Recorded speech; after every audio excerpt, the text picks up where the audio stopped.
அனைவருக்கும் மீண்டும் எனது வணக்கங்கள். இன்னொரு கட்டுரை இது கூத்து பற்றியது. சங்க இலக்கியங்களில் இருக்கக்கூடிய கூத்து பற்றியது. முன்னாடியே குறவை கூத்து சம்மந்தமாக சொல்லியிருந்தேன்.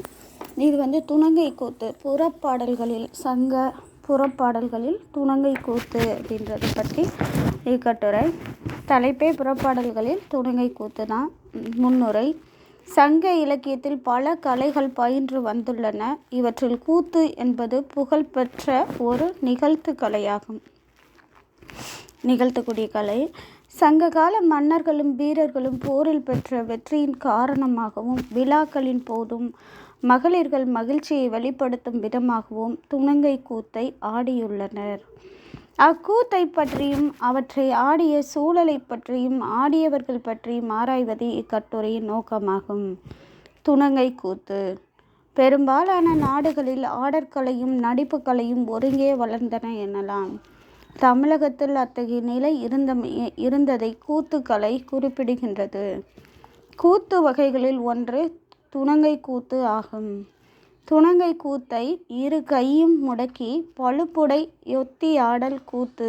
இரு கையும் முடக்கி பழுப்புடை ஒத்தி ஆடல் கூத்து என 20ஆம் நூற்றாண்டு தமிழ் பெயரகராதி கூறுகின்றது. இது மகளிர் ஆடும் கூத்து. ஆனால் ஆடவர்களும் ஆடினர். இது சிங்கி கூத்தென்றும் சொல்லப்படும். இக்கூத்து மகிழ்ச்சி காலத்தே ஆடப்பட்டது. மன்னர்கள் ஆடிய துணங்கை. சேர வேந்தனாகிய ஆடுகோட்பாட்டு சேரலாதன் பகை வேந்தர்களை அழித்து அப்புலால் நாற்றத்துடன் கூடிய அப்போர்க்களத்திலே பெற்ற வெற்றியை கொண்டாட துணங்கை கூத்தை ஆடினான். அத்தகைய சிறப்பிற்குரிய மன்னன் போர்க்களத்திற்கு அருகே உள்ள படை வீட்டில் உள்ளான் என்பதை குருதி பணிற்றும் புலவு களத்தோனே துணங்கை ஆடிய வலம்படு கோமான் என 10 6ஆம் பாடல் அடிகளில் காக்கைபாணி நச்செல்லையார் இவ்வாறு விளக்குகின்றார். வீரர்கள் ஆடிய துணங்கை. 10 பரணர் நெடுஞ்சேரலாதன் மகன் செங்குட்டுவனின் வெற்றியை பாடும்போது பகை மன்னர்களின் ஆழமான அகழியையும் மதிலையும் அழித்து உட்புகுந்து அங்கேயே உணவு சமைத்து உண்டும் திரண்ட கணைய மரம் போன்ற தங்கள் கைகளை உயர வீசி பிணங்கள் உயர்ந்து கிடக்கும் பாசறை பரப்பில் துணங்கை கூத்தை ஆடுபவர்கள் உன் வீரரே அன்றி வேறு யாருள்ளர் என வெற்றிகள் பல பெற்ற சேரனையும் அவனுடைய வீரர்களையும் போற்றுகின்றார் என்பதை நிலம் பெரு திணிதோல் உயர ஓச்சி பிணம் பிறங்கு அழுவத்து துணங்கை ஆட என 10 5ஆம் பாடலில் என்னும் அடிகள் விளக்கும். மேலும் சேர மன்னனின் படைப்பெருமையை பற்றி பாடிய அரசியல்களார் வழியிடை செல்லும் புதியவர்களை நோக்கி அவர்கள் தம்மிடம் சேர மன்னன் சினத்தால் செய்யும் போரில் எத்தகைய படையை உடையவன் என்று கேட்பதாகவும் அதற்கு தான் விடை கூறுவதாகவும் எண்ணி சேரவேந்தனின் படை பெருமையையும் அவனது படை வீரர்களை பற்றியும் கூறும்போது பகை வீரர்களை அஞ்சி ஓடுமாறு செய்தும் பகை அரசர்களை போர்க்களத்தில் இறந்து படுமாறும் செய்த அப்போர்க்களத்திலே சேரனின் வீரர்கள் துணங்கை கூத்தை ஆடினர் என 1077ஆவது பாடலில் கூறுகின்றார். மகளிர் ஆடிய துணங்கை. குமட்டூர் கண்ணனார் சேரனின் வெற்றியை பாடும்போது அவன் பகைவர் நாடானது ஆட்டுக்கிடை போடப்பட்ட வயல்களில் ஆரல் மீன்கள் பிறழ்ந்தன என்றும் எருதுகள் சண்டையிட்டதால் நிலம் சேராகி உழாமல் விதைக்கும் இடங்கள் ஆயின என்று கரும்பு வளர்ந்த பாத்தியில் நெய்தல் மலர்கள் பெரிதாக வளர்ந்ததால் எருமைகள் மேய்ச்சலுக்கு வேறு எங்கும் செல்லாது நெய்தல் மலர்களையே உண்டன எனவும் பாடுகின்றார். மேலும் இத்தகைய வளமிக்க நாட்டில் மகளிர் துணங்கை கூத்தை ஆடினர். ஆனால் இதை நீ போரிட்டதால் இந்நாடு பேய்கள் அலைந்து திரியும் ஆனால் இன்று நீ போரிட்டதால் இந்நாடு பேய்கள் அலைந்து திரியும் நாடாகவும் நெருஞ்சி நிரம்பிய இடங்களாகவும் பொலிவிழந்த நாடாக மாறிவிட்டன என்று பாடுகின்றார்.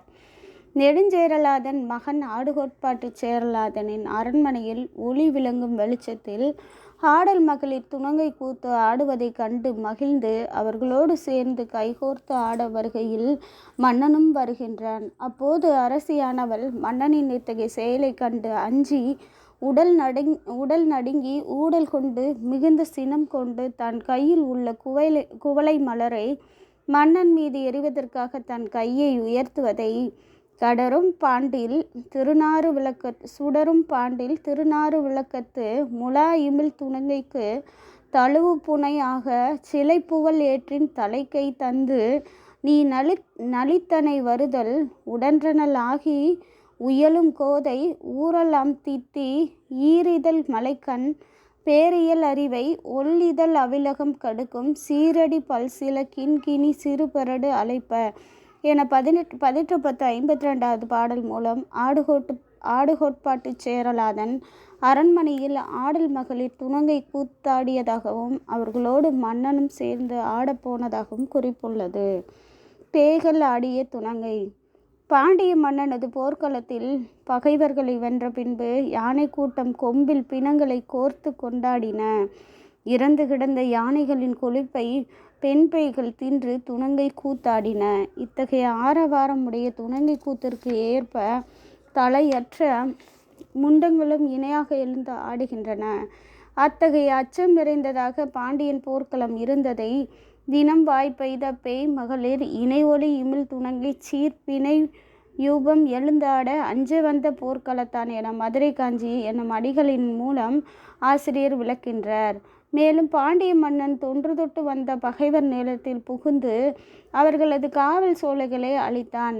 வளம் குன்றுதலை அறியாத பெரிய மருத நிலங்களை நிறம் பொருந்திய கொடிய நெருப்பூட்டினான். நாட்டை காடாக்கினான். பசுக்கூட்டம் தங்கிய இடமெல்லாம் புலிக்கூட்டம் தங்கச் செய்தான்.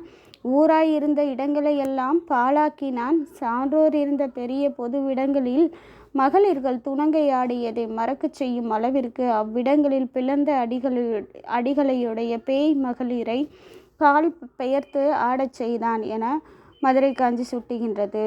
மருத நிலத்தில் உழவர்கள் வைக்கோல் போர்களை பாம்புகள் வாழ்கின்ற மருத மரத்தின் நிழலில் வரிசையாக பெரும் பூதங்கள் போன்று காட்சியளிக்கும் நிலையில் அடுக்கியிருந்தனர். சூடு அடித்தற்கு முன்பு வைக்கப்பட்ட வைக்கோல் போர்கள் பூதங்கள் போன்றும் அதை சுற்றிய நூலாம்படை அந்த பூதங்களின் வெண்மையான துகில் உடுத்தி இருத்தலை போன்றும் அந்நூலாம்படை காற்றில் பட்டு ஆடும்போது பூதங்கள் போன்றும் காட்சி தந்தன. பேய்மகள் ஆடுமிடம். 3ஆம் பத்தில் அம்மன்னன் வெற்றி சிறப்பை பாடும்போது உன் சினத்தால் பகை நாட்டின் மருத நில வளங்கள் யாவும் அழிந்து வெள்ளை நெறிகள் ஊளையிட ஆந்தைகள் உழவும் இடமாகவும் பேய் மகள் நடனமாடும் இடமாகவும் மாறின என 1822 பாடலில் அந்நூலாசிரியர் சுட்டுகின்றார். மேலும் 4ஆம் பத்தில் மன்னனின் போர்க்களத்தில் பகை மன்னனுடைய வீரர்களின் பிணங்கள் வரிசையாக மலை போல் அடுக்கி வைக்கப்பட்டுள்ளன என்றும் அதிலிருந்து பெருக்கெடுத்த இரத்தம் ஆறாக ஓடுகின்றது என்றும் கூறுகின்றார். மேலும் அப்பிணங்களை பேய்கள் உண்டு ஆனந்த கூத்தாடுகின்ற நிகழ்வை நிலம் எலி நிவப்பின் நீல் நிறை பல சுமந்து உரு எழு கூலியர் உண்டு மகிழ்ந்த ஆட என 1836 அடிகளில் ஆசிரியர் குறிப்பிடுகின்றார். முடிவுரை. மகிழ்ச்சியின் போது மக்களால் ஆடப்பட்ட துணங்கை கூத்து பெரும்பாலும் போரின் முடிவில் வெற்றி பெற்ற மன்னனும் வீரரும் ஆடியுள்ளனர். போர்க்களத்தில் பிணங்களை கண்ட பேய்கள் இவ்வளவு நாள் கிடைக்காத உணவு இன்றி கிடைத்துள்ளது என்ற மகிழ்ச்சியில் மன்னனை வாழ்த்தும் விதமாக ஆனந்த கூத்து ஆடியதை இக்கட்டுரை நன்கு விளக்கியுள்ளது. மகளிரால் ஆடப்பட்ட கூத்து நாளடைவில் மன்னர்களும் சேர்ந்து ஆடிய நிகழ்வு மற்றும் பேய்கள் ஆடிய நிகழ்வாக இந்த துணங்கை கூத்து மாறியுள்ளதை புறப்பாடல்கள் வழி இக்கட்டுரையில் நன்கு அறிந்தோம். நன்றியுடன் சென்பா.